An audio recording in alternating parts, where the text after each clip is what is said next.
আল্লাহ রাব্বুল আলামিন আমাদেরকে সৃষ্টি করেছেন একটা বিশেষ উদ্দেশ্য নেই। আল্লাহ পাক সূরাতুজ যারিয়াত 56 নম্বর আয়াতে বলছেন, আউযু বিল্লাহি মিনাশ শাইতানির রাজীম। আল্লাহ পাক বলছেন, ওয়া মা খালাকতুল জিন্না ওয়াল ইনসা ইল্লা লিয়াবুদুন। আল্লাহ রাব্বুল আলামিন বলছেন, আমি জিন এবং মানব জাতিকে শুধুমাত্র আমার ইবাদত করার জন্যই সৃষ্টি করেছি। আল্লাহ রাব্বুল আলামিন এই আয়াতের মধ্যে আমাদের সৃষ্টির উদ্দেশ্য বর্ণনা করেছেন। আল্লাহ পাক কি কারণে আমাদেরকে সৃষ্টি করেছেন, ইল্লা লিয়াবুদুন, শুধু আল্লাহ পাকের ইবাদত করার জন্যই সৃষ্টি করা হয়েছে। আল্লাহ রাব্বুল আলামিন একা ছিলেন, হুয়াল আউয়ালু ওয়াল আখিরু ওয়াজ যাহিরু ওয়াল বাতিনু ওয়া হুয়া বিকুল্লি শাইইন আলিম। আল্লাহ পাক সূরা হাদীদ এর 3 নম্বর আয়াতে বলেছেন, আল্লাহ পাকই প্রথম, আল্লাহই শেষ, আল্লাহ পাকই প্রকাশ্য, আল্লাহই গোপন, এবং তিনি প্রত্যেকটা বিষয় সম্পর্কে জ্ঞানী। এক সময় কিছুই ছিল না, শুধু আল্লাহ রাব্বুল আলামিন ছিলেন। আবার একটা সময় আসবে কিছুই থাকবে না, শুধু আল্লাহ পাক থাকবেন। আল্লাহ পাক প্রকাশ্য, অর্থাৎ আল্লাহ পাকের নিদর্শনগুলো প্রকাশ্য, এগুলোকে দেখে আল্লাহকে চিনতে হবে।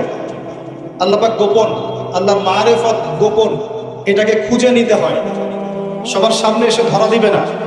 আল্লাহকে চেনার এবং আল্লাহকে পাওয়ার যে রাস্তা, এটা আপনাকে খুঁজতে হবে। ওয়া হুয়া বিকুল্লি শাইইন আলিম, আল্লাহ পাক প্রত্যেকটা বিষয় সম্পর্কে জ্ঞানী। এমন কিছুই নাই যে আল্লাহ পাকের জ্ঞানকে অতিক্রম করতে পারে। আল্লাহ পাক যাকে যতটুকু জ্ঞান দিয়েছেন, এর বাইরে কারো কোনো জ্ঞান নাই। সর্বপ্রথম আল্লাহ পাক একা ছিলেন। এখন যদি কারো মনে ওয়াসওয়াসা বা শয়তানি চলে আসে যে আল্লাহ পাক সবাইকে সৃষ্টি করেছেন, তাহলে আল্লাহকে কে সৃষ্টি করেছে, যেমনটা অনেকে এখন কথা বলে থাকে, তখন দায়িত্ব হচ্ছে বলতে হবে আমানতু বিল্লাহি ওয়া রাসূলিহি। কি বলতে হবে? আমার সাথে বলেন, আমানতু বিল্লাহি ওয়া রাসূলিহি, এবং বলতে হবে আউযু বিল্লাহি মিনাশ শাইতানির রাজীম, অথবা বলতে হবে আল্লাহুম্মা ইন্নী আউযু বিকা মিন হামাযাতিশ শায়াতিন ওয়া আউযু বিকা রাব্বি আন ইয়াহদুরুন। এটা বলে বাম দিকে 3 বার থুতু ফেলতে হবে, তাহলে শয়তানের এই ওয়াসওয়াসা মন থেকে দূর হয়ে যাবে ইনশাআল্লাহ। এখনকার বিশ্বের বেশিরভাগ মানুষ শয়তানের ওয়াসওয়াসায় চলে। এই কারণেই শয়তানকে দূর করতে হলে কিছু আমলের প্রয়োজন, যেমন 5 ওয়াক্ত নামাজ, সবসময় ওযু অবস্থায় থাকার চেষ্টা করা, কোরআন তেলাওয়াত করা নিয়মিত, সকাল সন্ধ্যায় আল্লাহর জিকির করা, এবং প্রত্যেক ফরজ নামাজের পরে তাসবিহ তাহলিল করা। কমপক্ষে সকাল সন্ধ্যায় 3 বার করে সূরা ইখলাস পড়া, কুল হুয়াল্লাহু আহাদ, এটা পড়া। সকাল সন্ধ্যায় 3 বার করে সূরা ফালাক পড়া, কুল আউযু বিরাব্বিল ফালাক, এটা পড়া। অথবা সকাল সন্ধ্যায় 3 বার করে সূরা নাস পড়া, কুল আউযু বিরাব্বিন নাস, এটা পড়া। সকাল সন্ধ্যায় কমপক্ষে 2 বার আয়াতুল কুরসি তেলাওয়াত করা। রাতের বেলা সম্ভব হলে সূরা মুলক তেলাওয়াত করা, অথবা সূরা বাকারার শেষের 3টা আয়াত তেলাওয়াত করা। এগুলো যে ব্যক্তি নিয়মিত তেলাওয়াত করে, চর্চা করে, সে শয়তানের ওয়াসওয়াসা থেকে দূরে থাকবে ইনশাআল্লাহ। আর শয়তানের ওয়াসওয়াসা অনেকভাবে হতে পারে। মানসিক কোনো কোনো ক্ষেত্রে চোখের বদনজরও লাগতে পারে। চোখের বদনজর কিন্তু সত্য, যদিও বা বর্তমান বিজ্ঞান এগুলোকে স্বীকার করে। আর বিজ্ঞান কোনো কিছুকে স্বীকার করলেই আমরা মানব, আর স্বীকার না করলে মানব না। এটা একটা কুফরি আকীদা। কি আকীদা? কুফরি আকীদা। বিজ্ঞান, যুক্তি, দর্শন এগুলো আল্লাহর বিধানের আওতাধীন। আল্লাহ পাকের বিধান এবং ওহী বিজ্ঞান, যুক্তি, দর্শনের আওতাধীন নয়। এই কনসেপ্টটা মুসলিমদেরকে আগে ক্লিয়ার করতে হবে। আল্লাহ রাব্বুল আলামিন তার ওহীর মধ্যে যে জ্ঞান নাযিল করেছেন, এটা চূড়ান্ত। কোনো জ্ঞান যদি এর ভিতরে পড়ে যায়, সেটা আমরা গ্রহণ করব। যেটা এর বাইরে চলে যাবে, সেটাকে গ্রহণ করার প্রয়োজন নাই। দুর্ভাগ্যজনক হচ্ছে, পশ্চিমারা সর্বপ্রথম নষ্ট করে দিয়েছে মুসলিম কমিউনিটিগুলোর পলিটিক্যাল সিস্টেম। দ্বিতীয়ত ধ্বংস করেছে মুসলিম জাতিগুলোর সামাজিক ব্যবস্থা। তৃতীয়ত ধ্বংস করেছে মুসলিমদের কালচার, সংস্কৃতি। চতুর্থ ধ্বংস করেছে মুসলিমদের অর্থনীতি। আর এখন ধ্বংস করতে চাচ্ছে মুসলিমদের শিক্ষানীতি। এখানে একটা চিরকুট আছে, পলিটিক্যাল আলাপ করা যাবে না। ওই জন্য আমি এখন মজা করে বলি যে পলিটিক্যাল আলাপ আমরা শিক্ষিতরা করতে পারবো না। কে করতে পারবে? হিরো আলম। কথা বুঝতে পারছেন না? ও করতে পারবে, ও প্রচারণা চালাতে পারবে, ভোট চাইতে পারবে, এমপি হতে পারবে। শিক্ষিত সমাজ কথা বলবে। সর্বপ্রথম যে বিষটা দেওয়া হয়েছে পশ্চিমা সভ্যতা থেকে, সেটা হলো মুসলিমদের একটা কমিউনিটি ছিল ইউনাইটেড, এটাকে কেটে টুকরা টুকরা করে বিভক্ত করে ফেলা হয়েছে।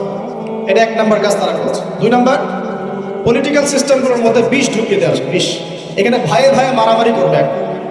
ভাই ভাই, দুজনেই ভাই, আচ্ছা, 3 নাম্বার করা হয়েছে কালচার। আমাদের যে কালচারগুলো আছে এই কালচারগুলোকে ধ্বংস করে দেওয়া হচ্ছে।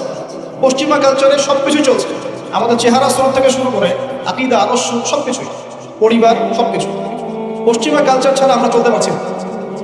একটা বিয়ে হবে, সেই বিয়েতেও গিয়ে দেখবেন প্রথমে গায়রে মাহরাম, মাহরামের কোনো বাস বিচার নাই, যে জায়গায় পাচ্ছে হলুদ মাখাচ্ছে, ডিজে পার্টি হচ্ছে, ধুম ধারাক্কা গান হচ্ছে। বিয়ে শুরুটাই হচ্ছে পশ্চিমা কালচার। প্রত্যেকটা সেক্টর, অর্থনীতি, আল্লাহ পাক ব্যবসা হালাল দিয়েছেন, আল্লাহ পাক দিয়েছেন যাকাত ভিত্তিক অর্থনৈতিক সিস্টেম, সাদাকা, ওশর, সাদাকাতুল ফিতর ইত্যাদি, এগুলো সব বাদ। এখন চলছে সুদ। কি চলছে? সুদ আর প্রতারণা, ঘুষ আর দুর্নীতি। এখানেও পশ্চিমা কালচার। আরেকটা কি? শিক্ষা। এখন শিক্ষার মধ্যে আস্তে আস্তে সব পশ্চিমা কালচার ঢুকে দেওয়ার চেষ্টা করছে। আর আমরা কি করছি আসলে? আমরা আপোষে মারামারি কাটাকাটি করছি, আপোষে গীবত নমত সমালোচনায় ব্যস্ত আছি। কে কার ভুল ধরবো, কে কাকে আন্ডারস্টিমেট করবো, কে কাকে অনলাইনে ধুয়ে রেখে দিব, এগুলোই আমাদের কাজ। তো আল্লাহ পাক আমাদেরকে বুঝ দান করুন, বোধ শক্তি দান করুন। আল্লাহ পাক যেন আমাদেরকে বোঝার তৌফিক দেন। কোরআন এবং সুন্নাহর মধ্যে যে জ্ঞানটা আছে এটাই চূড়ান্ত।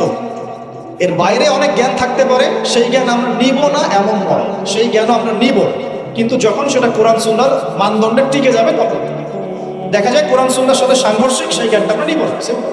কারণ আমরা তো মুসলিম, অন্যদের পরকালীন কনসেপ্ট নাই, অন্যদের পরকালের হিসেব নিকেশের ভয় নাই, তাদের পরকালীন কোনো চেতনা নাই, কিন্তু আমাদের আছে না? আমাদেরকে মৃত্যুবরণ করতে হবে, কবরে সওয়াল জবাব দিতে হবে, আমাদের হাসর মিজান পুলসিরাত আমাদের সামনে অপেক্ষা করছে। আর আমরা চাই জান্নাতে যেতে। কোথায় যেতে?